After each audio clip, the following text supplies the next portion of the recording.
Amém? Não, tá bem. Estamos já ligadinhos. Graça e paz. Boa noite, irmãos. Bênçãos de Deus.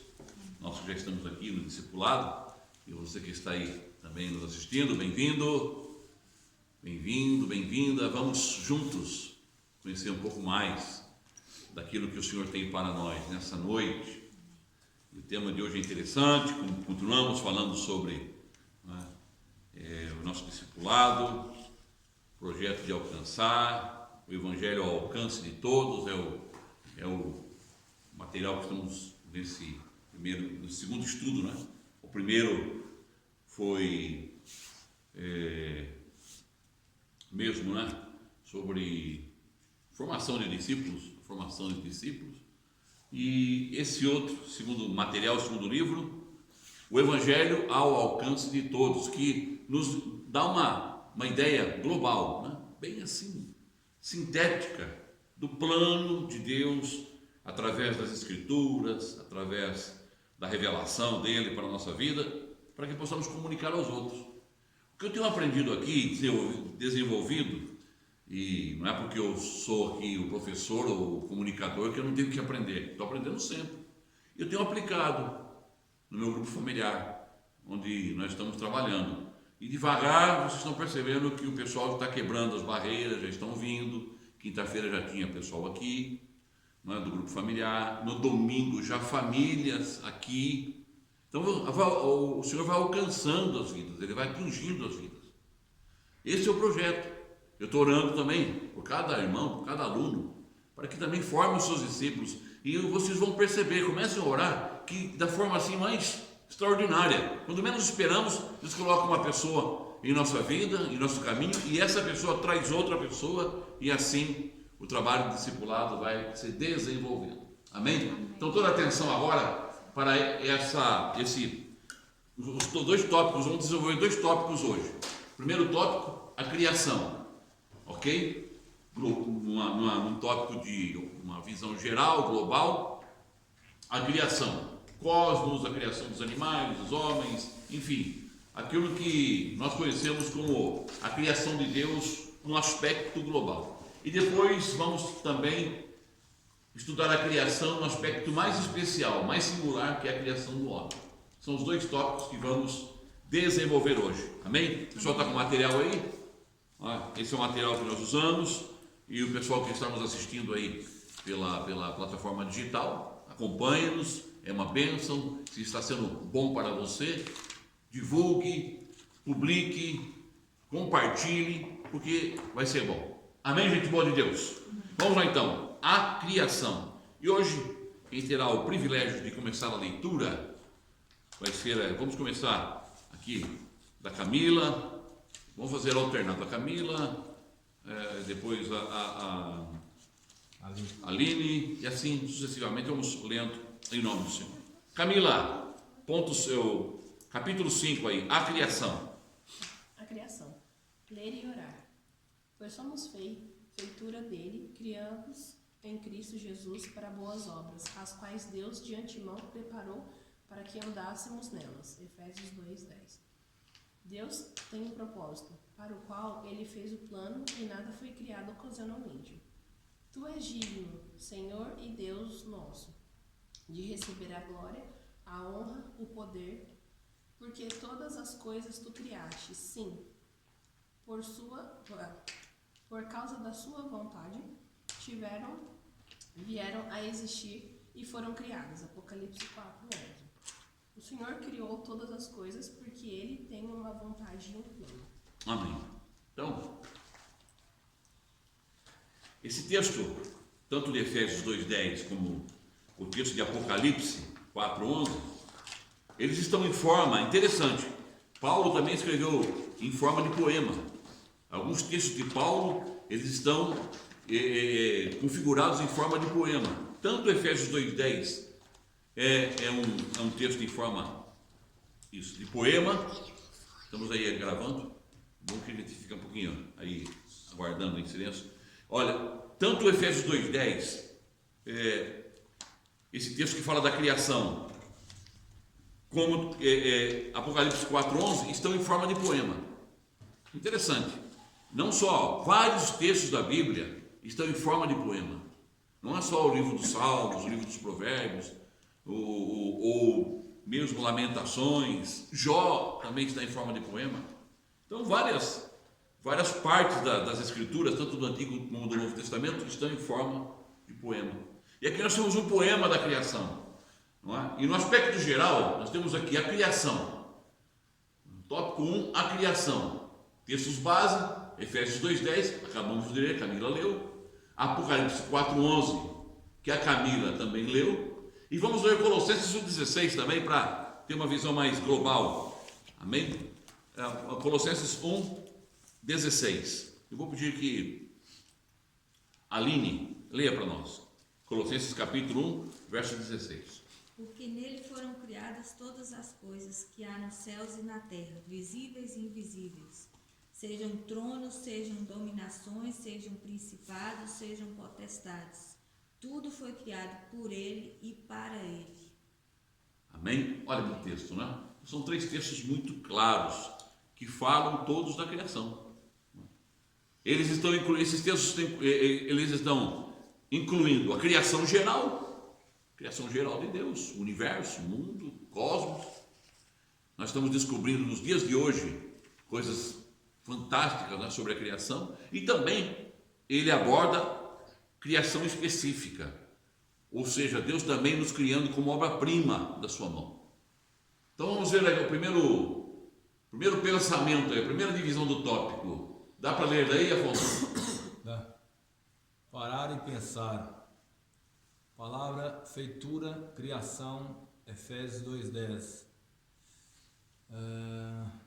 Que é o grego, ó, poema. Está vendo aqui? Em Efésios 2:10 nós temos essa palavra, que é essa expressão, poema, que significa obra-prima. E até coloquei ali, galeria de arte de Deus. O texto que a Camila leu, de Efésios 2:10, pois somos poema seu, feitura dele. Somos feitura, poema dele. De onde vem a palavra poema? Essa palavra grega vem da palavra poema. Estava cantando ali, o Afonsinho estava cantando ali com a menina. Então estavam louvando ao Senhor em forma de poema. Nós também fomos criados em forma de poema. Ou seja, veja bem, a criação na escrita, a criação registrada nas Escrituras e a própria ação de Deus direta. É como aquele que trabalha na galeria de arte, como se Deus... E ele é o Criador, não só Criador. Deus é um Criador e um artista que cria cada um de nós de uma forma diversificada, de uma forma especial. Pois somos poema dele, feitura dele, criação dele, Efésios 2:10. Então essa palavra grega aqui, ó, poema, que é original grego, poema, aqui está transliterado, né? Poema, obra-prima, galeria de arte de Deus. Tudo o que Deus cria é o quê? Obra-prima. Tudo que Deus cria, Afonso, é obra-prima. Às vezes nós não levamos isso em conta. Por vezes nós olhamos para a natureza, ou levantamos de manhã, ou à noite vemos as estrelas, e o cotidiano e a forma de nós vemos, ela é tão normal, ela se torna tão normal, se torna tão mecânica, habitual, que nós não paramos. Mas esses dias eu parei para contemplar o arco-íris, como é que é impressionante, aquelas cores todas ali. Você vê? Depois de um dia de chuva... Me fez parar, né? Você vê? Como é que aquela cor, né? Forma uma da outra. Então, se veja bem, não é? Como é que Deus, um Deus tremendo, não é? Que na natureza há multiformes coisas. Eu estava lendo ontem um artigo de que atingiram, segundo o conhecimento da biologia, da ciência, dos cientistas, eles conseguiram atingir o ponto mais profundo do mar, 8.000 metros, 8 quilômetros. Conseguiram descer lá com uma aparelhagem toda especial. E os biólogos que desceram para ver isso ficaram impressionados.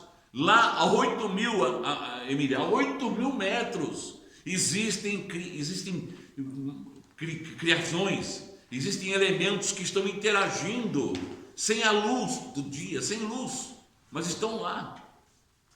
Olha a diversificação, Maria, da criação de Deus. Nós que estamos aqui parando para pensar, quando lemos o livro de Gênesis e vemos um Deus criador, um Deus agindo, um Deus operando, um Deus com o poder da palavra, trazendo tudo à existência, e não só trazendo a existência com tom, não é? Com requinte de artista.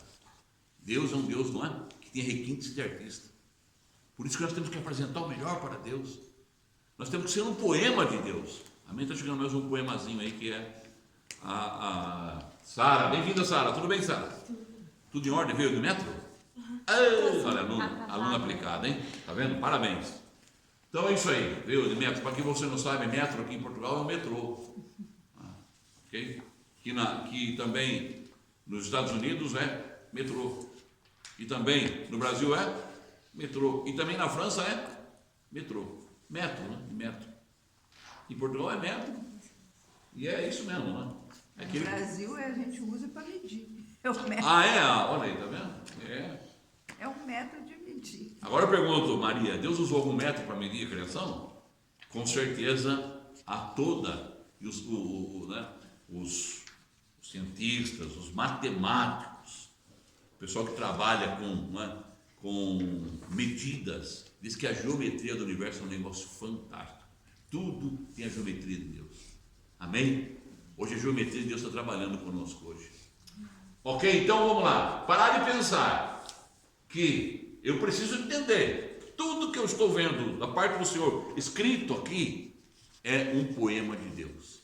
Amém? É uma obra-prima. Parar de pensar. Vamos pensar hoje. O que eu tenho visto? Qual a minha ótica de visão? Existe um termo que se diz assim, não é? Nós temos que ter uma visão holística das coisas. Sabe o que é uma visão? Quem sabe o que é uma visão holística? Alguém pode me ajudar aí? Global? Global. É isso mesmo, né?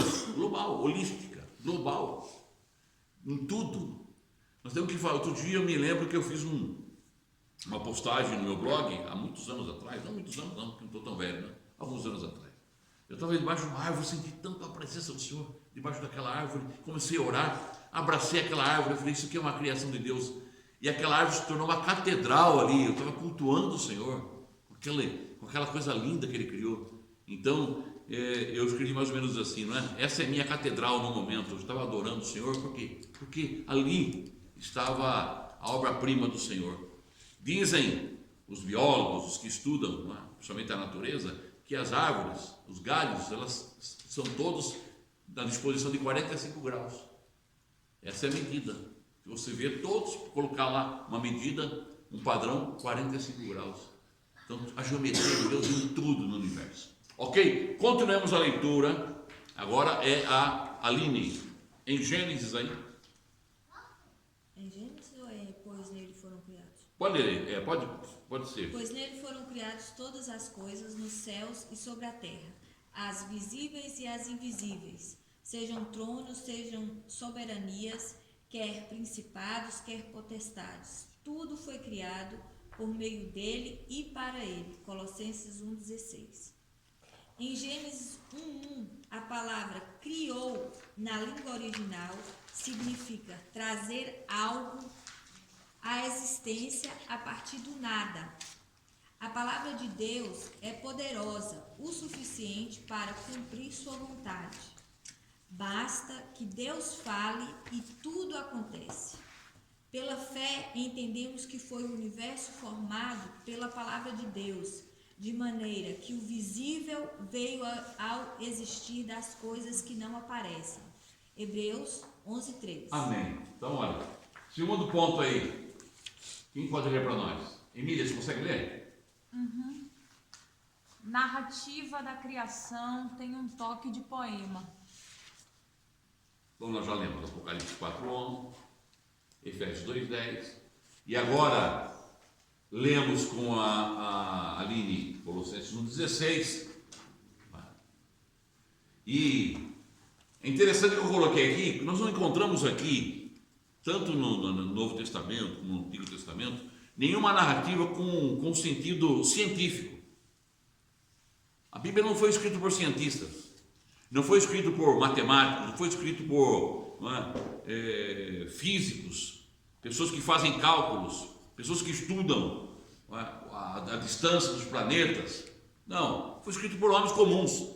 E a linguagem dela é poética. Entretanto, mesmo sendo em linguagem poética, em linguagem simples, para que possamos todos entender, há uma profundidade científica tremenda na Bíblia. Tremenda. Por exemplo, olha, Gênesis capítulo 1, verso 1. No princípio criou Deus os céus e a terra. A terra era sem forma e vazia, e havia trevas sobre a face do abismo, e o Espírito de Deus pairava sobre a superfície das águas. E disse Deus: haja luz. Então a primeira palavra que aparece de Deus agindo, e disse Deus: haja luz.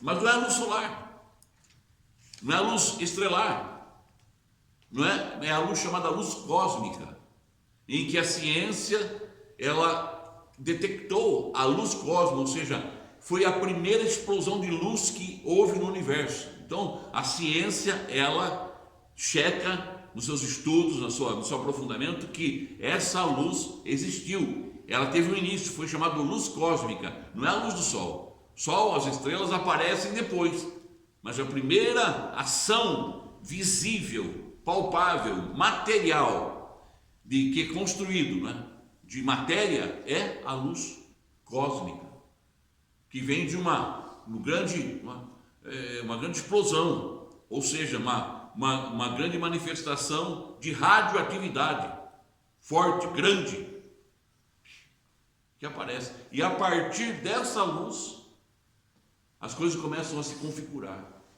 Como que é maravilhoso, né? Mas o texto não faz um registro científico, não faz cálculo. Hoje, a astronomia, os astrofísicos fazem cálculos.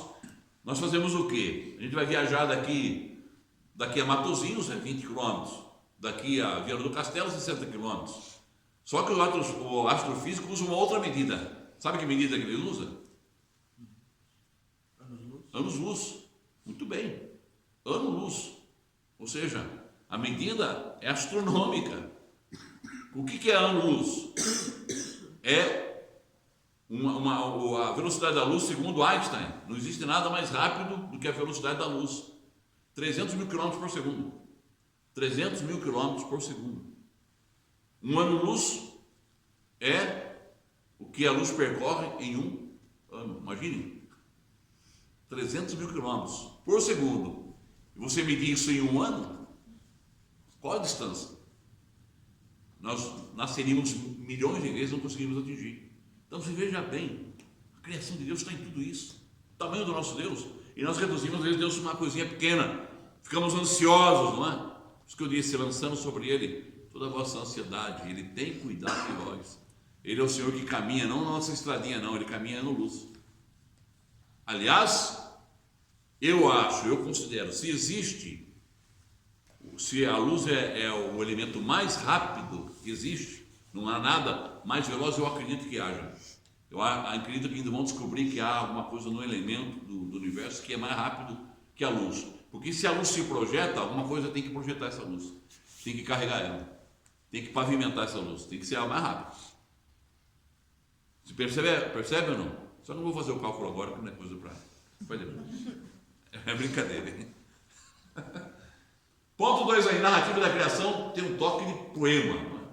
Não é uma narrativa científica. O que diz aqui? Quem pode ler? Esposa. Narrativa da criação tem um toque de poema. Apocalipse 4:11, Colossenses 1:16. Efésios 2:10. 2.1. Não é uma narrativa científica.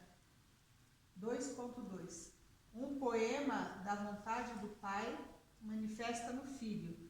Deus planeja, Filho executa, Espírito Santo aplica. 2.3. Nesse poema, o nada é matéria-prima. Pensou? Nesse poema, o nada é matéria-prima. Você vai fazer um poema? Por exemplo, temos uma poetisa aqui, que é a Sara. Ela gosta de fazer poemas. Quando ela está inspirada, o que ela faz? Ela escreve no ar? Não. A Sara pega o quê? A nossa poetisa. O que você faz, Sara? Quando vai fazer um poema, uma dissertação ou uma folha? Você precisa de uma folha. Uma folha o que é? É um material físico, constituído de moléculas.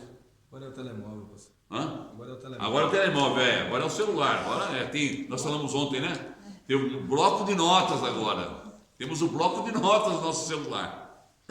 Mas ainda assim, é algo material. Deus não. Deus pega o nada. O que é nada? Nada. Nada, não sei. Quem pode definir o nada? Mas do nada, Deus usa matéria-prima do nada para criar tudo. Louvado é o nome do Senhor. Amém? Este é o toque especial de Deus. Amém, Maria? Amém. Aleluia. Então é isso. Você consegue fazer um pudim do nada? Não consegue. Aquela calda maravilhosa que você faz, como chama aquela calda? O esposo da Maria ia. Não é um pudim, como chama? Manjar, meu Deus. Olha, se vocês quiserem contratar um manjar, vinho que ele adora. Um manjarzinho abençoado, pode colocar um vinhozinho abençoado, aquele vinhozinho português, que é bom, de origem, no manjar, vou falar para você, é uma delícia. Mas ela não consegue fazer o manjar do nada, ela não faz apareça manjar aqui. Precisa o quê? Todo um processo, precisa toda uma matéria-prima para você construir o manjar. Espremer, tirar o leite. Então, e depois a calda? Separar, a calda tem que curar, tem que... Tá vendo, gente boa? Aí, e Deus faz do nada. Então, se você está desesperado, angustiado, aproveite essa aula aqui de discipulado e saiba, nada é matéria-prima para Deus.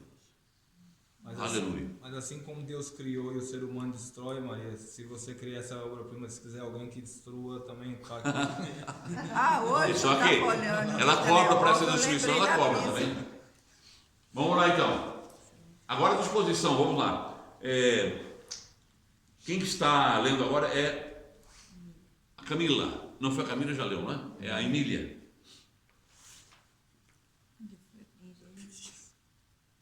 Em Gênesis 1, do 1 ao 26, vemos o relato da criação. No primeiro dia, o Espírito de Deus pairava por sobre as águas. Além disso, Deus falou e houve luz. Assim, Deus separou a luz das trevas. No segundo dia, ele separou as águas que estavam sobre o firmamento, das águas acima do firmamento. Isso significa que ele separou as coisas celestiais das coisas terrenas. Para um pouquinho aqui. Por isso que eu falei que é uma linguagem bem rudimentar também e poética. Águas. Já ouviu falar da Terra plana? Os caras que ficam aí pregando sobre a Terra plana? Quem já falou? Eles pegam esse texto aqui, essa base. Que eles acreditavam que havia um mar por baixo, a Terra estava no meio, no recheio, e havia mais água por cima. Então, percebe aqui com que está à disposição? Havia água embaixo, havia o firmamento, que era uma coisa mais concreta, no meio, e havia água em cima. Essa é a ideia, mas o texto não está dizendo isso. Tá? O texto não está nem tirando, nem pondo, nem querendo questionar se é cilíndrico, se é redonda, se é quadrada, se é retangular. Hoje nós sabemos, não é? Eu acredito, eu creio na ciência. Como é que eu vou dispensar a ciência? Os terraplanistas não acreditam que a Terra é esférica, mas acreditam, por exemplo, esquentam a comida no micro-ondas. E micro-ondas é o elemento, os homens conseguiram detectar micro-ondas, moléculas que, uma vez estimuladas por energia, aquecem. E elas começam a vibrar dentro do nosso micro-ondas lá e aquecem. À medida que você vê aí no espaço, que são, né, os satélites, ou mesmo esses grandes, né, que chamam o Hubble, que é um telescópio gigante, agora tem um outro aí, eles todos usam o método de micro-ondas para poder atingir, através da cor, através de ondas que vêm de luz, infravermelho, de luz, não é? Ultravioleta, eles conseguem detectar distâncias. É ciência. Você vai fazer um exame no hospital, como chama aquele exame que você entra naquela máquina, que faz ressonância magnética. Já está falando, ressonância magnética através de vibração, de magnetismo. Consegue detectar lá os ossos, os órgãos internos. Ciência. Tem gente que não acredita que o homem foi na Lua. Cada um tem a sua. Eu acredito. Eu creio que a ciência chegou. E a Bíblia diz, Daniel diz que a ciência se multiplicará. Nós estamos vivendo um tempo, eu já preguei aqui, que não fiquem espantados, que começaram a aparecer no céu, na nossa dimensão, portais, começaram a aparecer. Está aí os Estados Unidos derrubando não sei o que aí. Um objeto de valor não identificado, não sei o que é, mas os portais estão se abrindo, estamos no final do tempo, guerras aqui, terremoto, veja, a coisa está acontecendo no simultâneo, os sinais estão evidentes. Então, Deus, Ele é poderoso, e Ele dividiu, Ele processou tudo de uma forma maravilhosa, amém? Continuemos os dias da criação. Quem estava lendo aí, Emília? É o terceiro dia, né, Emília, agora? No terceiro dia, a terra foi separada das águas. Deus confinou e limitou as águas, de tal modo que a terra seca pudesse aparecer. Isso é exatamente como Jeremias 5:22 afirma, que Deus colocou a areia para limitar o mar. Após o aparecimento da terra seca, Deus prosseguiu, criando os vários itens da vida vegetal, cada um segundo a sua espécie. Amém. Você veja aí, em Jeremias, por exemplo, né? Se nós lemos lá, Jeremias vai dizer assim: olha, me temam, venham e me sirvam, me temam. Fui eu que delimitei, fui eu que coloquei os limites da terra e do mar. O mar não invade, ele não invade a terra, no sentido de um dilúvio como houve, porque eu coloquei um limite. Então, esse Deus que trabalha na lei da gravidade, porque tudo é lei da gravidade, depois vamos estudar, depois levantam. Eu disse para vocês que o texto ainda, Jeremias não conhecia não havia um Albert Einstein na época de Jeremias, não havia um Steve Hawking na época de Jeremias. A ciência está se multiplicando, está crescendo, e hoje a gente consegue detectar, nós conseguimos compreender, ainda que basicamente, coisas que são hoje obras da criação, e que Deus permite, Deus dá sabedoria ao homem.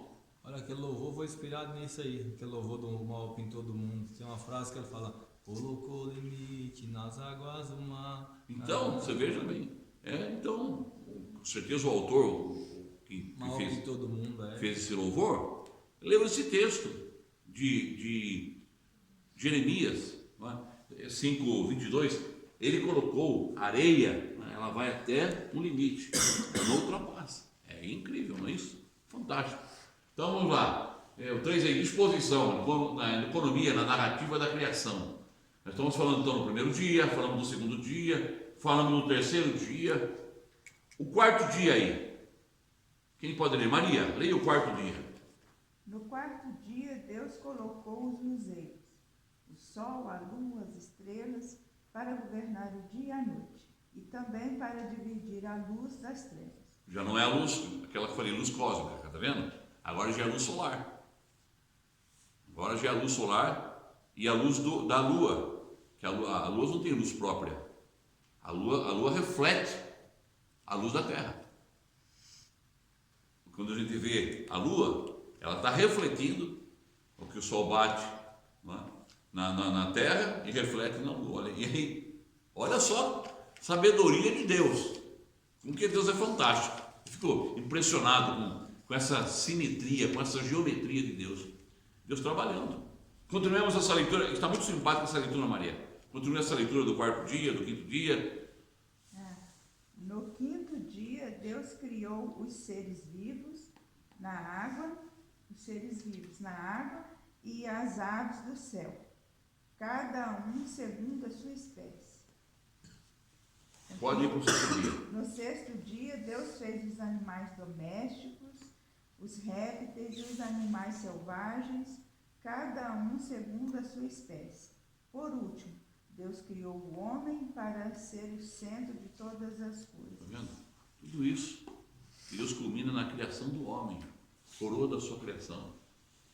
Então, qual a disposição da economia, da narrativa da criação aí? Gênesis, capítulo 1, versículos 1 e 26. É isso. Temos o primeiro dia, obras aconteceram, no segundo dia, outros fatores aconteceram, no terceiro dia, quarto, quinto, sexto, e no sétimo, sabemos que Deus descansou. Também é uma expressão, não é descansou, Deus chegou e colocou uma rede, uma cama. Não é isso, é uma linguagem também, figurada. Porque Jesus disse: meu Pai trabalha até hoje e eu também. Outra coisa, Deus não deixou de criar, está criando mundos e universos. E você nem imagina o que Deus está fazendo. Deus não para, é eterno. Esse que é o fantástico de Deus, Guto. Esse é que é o fantástico de Deus. Por isso que é bom servir esse Deus. Eu vou na boleia desse Deus, eu vou na carona desse Deus. Por quê? Porque eu sei que Ele é eterno e tudo que Ele tem para nós é eterno. A salvação é eterna, a sua obra é eterna. Se Ele trabalha até hoje, nós vamos trabalhar com Ele também. Amém, Sarinha? Não é maravilhoso isso? Professora Sara, a gente está aprendendo mais uma aula aí para distribuir para os seus excelentes alunos. E os alunos são excelentes, Sara? Está vendo? Fazendo discipulado aqui para ensinar os meninos. Que bênção. Isso é maravilhoso. Ok, gente boa? Então terminamos aqui. Você vê como hoje foi uma geral rápida e graças a Deus foi uma síntese abençoada dessa criação chamada geral. Agora no capítulo 6 nós temos outro tipo de criação, que é a criação especial, que é o homem, é a criação de Deus, ok? Então tópico 2 aí, criação especial, Gênesis 1, 27. Vamos ver aí. Dá para ler daqui, Miriam? Sim. Processo da criação original. Gênesis 2, 7. De fora para dentro. Pó da terra, sopro de vida. É igual a vida. Amém? Então essa narrativa é baseada na ideia do Antigo Testamento. O homem é criado de fora para dentro. Olha o que diz aqui o texto. Vamos ler aí então. Agora quem vai fazer a leitura é o Afonso. Ler e orar. Criação do homem. Ler e orar. Criou Deus, pois, o homem, a sua imagem e a imagem de Deus o criou. Homem e mulher os criou. Gênesis 1, 27. O homem foi criado com 3 partes, corpo, alma e espírito. O mesmo Deus da paz vos santifique em tudo, e o vosso espírito, alma e corpo sejam conservados íntegros e irrepreensíveis na vinda de nosso Senhor Jesus Cristo. 1 Tessalonicenses 5:23. Aí temos uma figura aqui para tentar explicar. É uma figura para dar uma ideia. A parte maior aí da esfera é o corpo. A parte do meio é a alma. E o centro é o espírito. Mas é interessante que no Antigo Testamento, o processo da criação original, Deus pega do pó da terra, sopra na narina do homem o fôlego de vida e ele se torna vida, alma vivente, vida. Ou seja, na Antiga Aliança, a obra é interessante. Deus cria o homem, o primeiro corpo dele, sopra nele o espírito de vida e o homem se torna vida, alma vivente, se expressa, se dá conta que existe, vem à existência. No novo nascimento, nós vamos ver, é diferente. Então, essa primeira ideia aqui que o Afonso leu, de Gênesis, é a ideia de fora, por isso que eu digo de fora para dentro. Né? Ou seja, é uma obra que começa do material para o espiritual. Do material para o espiritual. Deus pega elementos da terra, né? Moléculas, Deus pega da terra, não é? As partículas que compõem o nosso corpo, e dessas partículas todas trabalhadas, ou seja, o homem é constituído de partículas, ele tem todo um processo biológico e químico que forma o seu corpo. Só que o homem, se sopra de corpo, ele era uma casca sem vida. Agora, Deus sopra o fôlego de vida. Lá no hebraico é o ruá. O ruá dele, o sopro dele, o fôlego, e o homem se torna vida. Quando fala vida, é um homem que é autoconsciente. o que os psicólogos, não é? Psicanalistas dizem do eu, do ego. Eu sou uma pessoa consciente de mim mesmo. Eu penso, eu raciocínio, eu tenho ideias do meu corpo, da minha mente, do espaço, não é? Das dimensões. Então esse é o eu. Mas ele começa, Aline, de fora para dentro. Pó da terra, sopro de vida, igual vida, como leu a Emília. Então, na narrativa baseada na ideia do Antigo Testamento, a ideia é de fora para dentro. Continuamos a leitura aí. Agora é a... Continua o Afonso mesmo. Em Gênesis 2:7 vemos que, primeiramente, Deus formou o corpo do homem do pó da terra. Em seguida, soprou nesse corpo o fôlego de vida, que se tornou o espírito humano. Quando o espírito entrou no homem, a alma foi formada e ele passou a ser alma vivente. Corpo é a parte física que pode ver e tocar as coisas materiais. A Bíblia diz que o corpo do homem foi feito para ser habitação do Espírito Santo e deve ser usado para glorificar a Deus. Acaso não sabeis que o vosso corpo é santuário do Espírito Santo, que está em vós, o qual tendes da parte de Deus, e que não sois de vós mesmos, porque fostes comprados por preço. Agora, pois, glorificai a Deus no vosso corpo. 1 Coríntios 6, 19 e 20. Alma. Assim como o homem possui um corpo visível e um espírito invisível, entre os dois, intermediando-os, está a alma. Ela possui a capacidade de pensar e considerar, decidir, julgar, recusar ou escolher, e ainda governar os prazeres e emoções do homem. Jó 12:10. Eu acho que seria bom que nós lêssemos Jó 12:10, se alguém pudesse ler para nós. E eu vou falando aqui, enquanto o irmão procura o texto. Então, o primeiro processo da criação original, vimos aqui, de fora para dentro. Aí o autor do nosso estudo começa a falar, mas que existe uma coisa mais profunda no homem.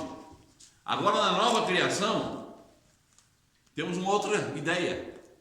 Deus começa, esse homem que foi criado perfeito, era um espírito perfeito, era um homem abençoado, ele teve uma queda. Algo interferiu. E esse espírito ficou morto, ficou latente, morreu. É como se ele recebesse uma morte instantânea. E Deus precisava ter um arranjo de ressuscitar esse espírito, de colocar um espírito novo nesse homem. Então ele envia seu filho.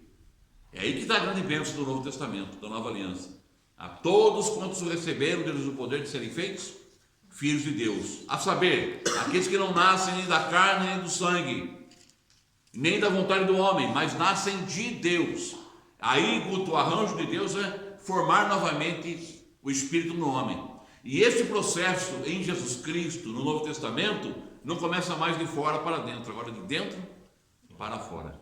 Se nós vemos em Tessalonicenses aí que foi lido, 1 Tessalonicenses 5:23, nós vamos encontrar a ordem invertida. Não é corpo, alma, espírito, mas é espírito, alma e corpo. E todo o vosso espírito, alma e corpo estejam conservados irrepreensíveis. Pode ver a ordem. Já é uma ordem muito mais sutil, muito mais profunda. Deus trabalhando agora no espírito do homem. O processo da nova criação, né? Qual é a base? O Novo Testamento, 1 Tessalonicenses 5:23, é o homem nascendo de dentro para fora. Como mencionei João 11, João capítulo 1, versos 12 e 13. Então a matéria-prima que Deus usa agora é o nosso espírito regenerado. Essa é a matéria-prima da nova criação. Como eu disse, nós escrevemos um poema num texto, num papel ou uma anotação. Agora Deus começa uma obra nova em nós, matéria-prima, espírito regenerado. Por isso que todas as vezes que você encontra no Novo Testamento menção sobre vida espiritual, Paulo usa, João usa, os apóstolos usam andar no espírito, exercitar o espírito, viver no espírito. Porque é a partir dessa matéria-prima de Deus que tudo mais é construído. Então eu sou um espírito que possui uma alma que habita no corpo. Olha que coisa linda. Eu sou um espírito, possuo uma alma esse espírito, ele influencia a minha alma, porque se eu ando no espírito, se eu vivo no espírito, se eu exercito o meu espírito, a minha alma, ela vai ser disciplinada pelo meu espírito. Agora, se eu ando na carne, como também Paulo fala em Gálatas sobre os frutos, não é? O fruto do espírito e o fruto da carne, a obra da carne, ele diz ali, não podemos andar na carne, mas no espírito. Então, esse processo da nova criação, a base que está no Novo Testamento é de dentro para fora, matéria-prima, espírito regenerado. E o que está escrito aqui, quem pode ler? Homem é espírito, possui uma alma, habita num corpo. Todos nós somos assim, que fomos regenerados em Cristo Jesus. Somos o espírito, possuímos uma alma, habitamos no corpo, nos expressamos. O espírito recebe de Deus, a alma processa o que recebeu de Deus e o corpo expressa o que recebeu de Deus. Isso que é lindo, não é? Se eu sei que o meu espírito diz que é para mim viver uma vida santa, eu não vou roubar. Se o meu espírito, ele deixa a alma me seduzir, eu vou pegar aquilo. Meu corpo vai expressar. Eu vou levar, por exemplo, um material, alguma coisa. Você vê como que é. Quando nós oramos, buscamos a presença do Senhor, somos regenerados, há uma consciência nova que nasce em nós. Já percebeu isso? Há uma consciência nova. Nós não sabíamos disso. Quando conhecemos Jesus, espera aí, brilhou uma consciência nova. Aquele que rouba não rouba mais, aquele que mata não mata mais, aquele que furta não furta mais, aquele que mente não mente mais, apesar que Deus está trabalhando em nós, não é? Nós podemos dizer que pela essa ordem também o mais importante é o espírito, depois a alma e depois o corpo. Né? É, com certeza, pela ordem das prioridades. Ontem nós falamos isso, não é?